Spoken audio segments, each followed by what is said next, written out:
ప్రతిఘటన టీవీకి స్వాగతం. క్షణక్షణం మీకోసం. మహారాష్ట్ర ముఖ్యమంత్రిగా దేవేంద్ర ఫడ్నవీస్ ప్రమాణ స్వీకారం చేశారు. మహారాష్ట్ర ముఖ్యమంత్రిగా ఆయన ప్రమాణ స్వీకారం చేయడం ఇది మూడోసారి. ఏక్నాథ్ షిండే, అజిత్ పవార్ ఉప ముఖ్యమంత్రులుగా ప్రమాణ స్వీకారం చేశారు. ముంబైలోని ఆజాద్ మైదాన్లో జరిగిన ఈ వేడుకకు ప్రధాని నరేంద్ర మోదీ, కేంద్ర మంత్రులు అమిత్ షా, జేపీ నడ్డా, శివరాజ్ సింగ్ చౌహాన్ తదితరులు ముఖ్య అతిథులుగా హాజరయ్యారు. వీరే కాకుండా వ్యాపార వర్గాల నుండి ముఖేష్ అంబానీ, అనంత్ అంబానీ, రాధికా అంబానీ, కుమార్ మంగళం బిర్లా వంటి ప్రముఖులు హాజరయ్యారు. అలాగే సచిన్ టెండూల్కర్, షారుఖ్ ఖాన్, రణబీర్ కపూర్, రణ్వీర్ సింగ్ వంటి ప్రముఖులు కూడా దేవేంద్ర ఫడ్నవీస్ ప్రమాణ స్వీకారోత్సవానికి హాజరై వారి జాబితాలో ఉన్నారు.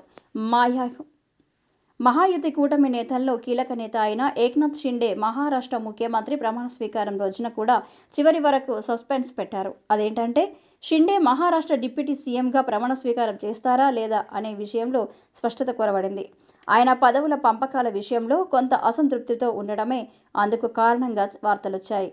ముందుగా ఆయన ముఖ్యమంత్రి పదవి కోసమే గట్టిగా ప్రయత్నించారని, అందుకే సీఎం ఎవరనే ప్రకటన ఆలస్యమైందని ప్రచారం జరిగింది. దాంతో బీజేపీ ప్రకటించే ముఖ్యమంత్రి అభ్యర్థి ఎవరైనా వారికి తన మద్దతు ఉంటుందని ఏక్నాథ్ షిండే చెప్పారు. కానీ ఆ తర్వాత కూడా షిండే వ్యవహరించిన తీరు ఆయన ఇంకా అసంతృప్తితోనే ఉన్నారనే వాదనలకు బలం చేకూర్చాయి.